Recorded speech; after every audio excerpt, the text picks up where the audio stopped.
Once upon a time, in the small, quiet town of Willowbrook, there lived a boy named Max Turner. Willowbrook was the sort of town where everyone knew everyone else, and nothing ever seemed to change. The streets were lined with little red brick houses, and a single row of shops ran down the main road, including a bakery that always smelled of cinnamon and a dusty, second-hand bookshop filled with old paperbacks and treasures hidden between its shelves. Max, with his wild curls of brown hair and green eyes that sparkled with curiosity, was a bit of a dreamer. Every night, Max would stay up way past bedtime, reading comic books under his blanket with a flashlight, utterly enchanted by the tales of heroes who could fly, bend steel, or harness powerful energy blasts to defend the innocent. In these stories, heroes leaped across rooftops, cloaks billowing in the wind, and fought off villains with courage and style. To Max, these heroes were the bravest, coolest people in the world. His all-time favorite hero was the Silver Spectre. The Silver Spectre had no fear, and his powers were unlike anything Max had ever seen. He could vanish from sight, travel at lightning speed, and wield a mystical energy that shone like silver light. Most of all, the Silver Spectre fought for those who couldn't fight for themselves, defending the weak and bringing justice wherever he went. Max dreamed of being just like him, imagining himself fighting against evil with courage and strength. But there was just one problem: Max didn't feel very brave, or strong, or super in any way. At school, he was the kid who wore glasses that kept sliding down his nose and who wasn't especially good at sports or tests. Max was smaller than most of his classmates and had a knack for tripping over his own feet. And in a town as sleepy as Willowbrook, Max's dream of being a superhero seemed about as likely as Mrs. Mulligan's cat, Whiskers, learning to fly. Nevertheless, every morning, Max would slip a red scarf under his shirt as a makeshift superhero cape, just in case he ever needed it. He practiced his power poses in front of the mirror and watched carefully, wondering if one day he'd wake up with powers. He'd stare at his hand, half expecting to see a spark of energy appear, or try to lift things with his mind, only for nothing to happen.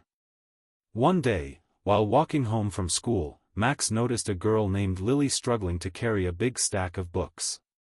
She was a shy girl in his grade who always sat by herself at lunch. Max glanced around. No one else seemed to notice her struggle. Taking a deep breath, he remembered his hero training and walked up to her. "Need some help?" he asked. Lily looked surprised, but then she nodded gratefully. Together, they carried the books to her house, laughing as they staggered under the weight of the massive stack. For the first time, Max saw her smile, and as they reached her front door, she said, "Thank you, Max. I don't think I could have done it alone." Walking away, Max felt a warm, proud feeling.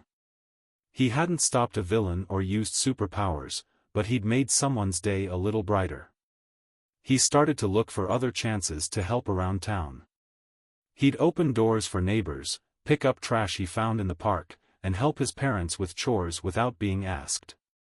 Little by little, Max began to feel that he could be a hero, even without powers.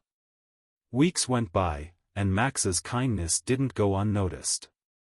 His classmates started calling him the Helper. Kids would come to him when they lost things, needed help with homework, or even just wanted someone to talk to.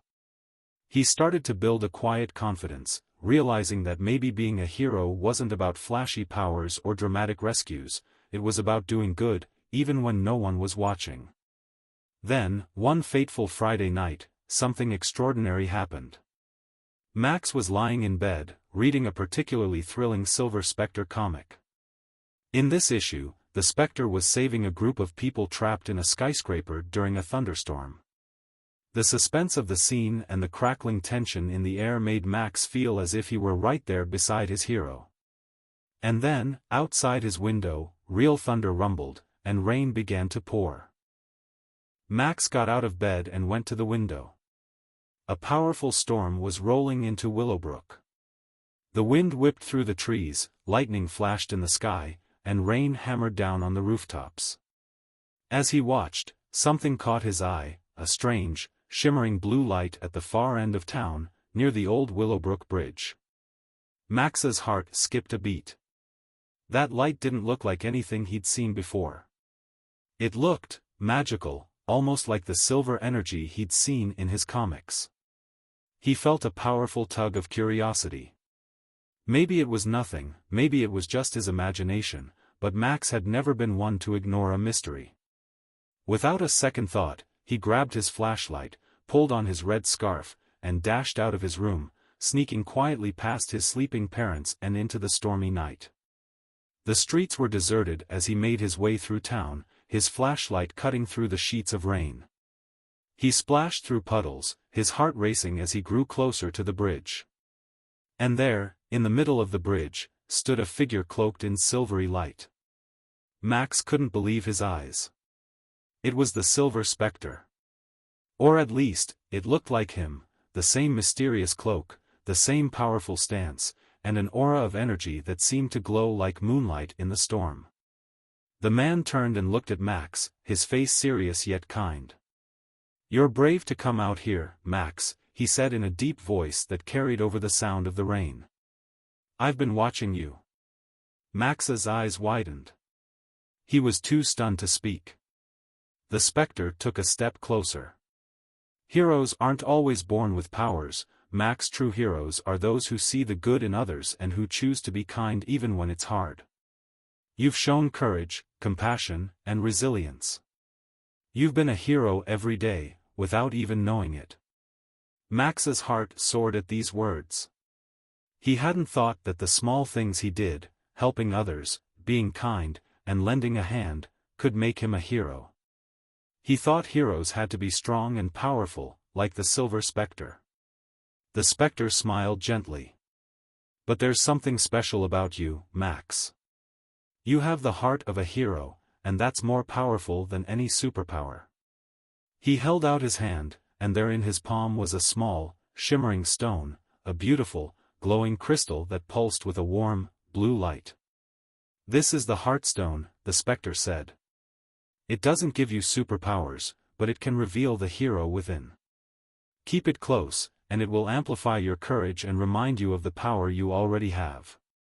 Max reached out with trembling hands and took the stone. As it touched his skin, he felt a rush of warmth and a sense of strength he'd never felt before. It wasn't a superpower, but it filled him with confidence and a new understanding of what it meant to be a hero. "Thank you," he whispered, but when he looked up, the Silver Spectre had vanished, leaving only the stone and the memory of their encounter.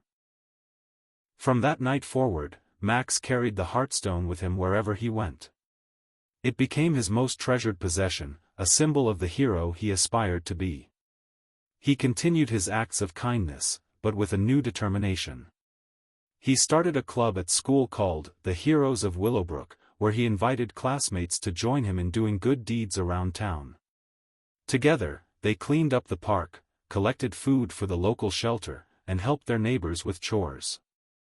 The Heartstone didn't give him super speed or the ability to fly, but it reminded him of the strength he already possessed. And as Max grew older, he never lost that belief in the power of small, kind acts.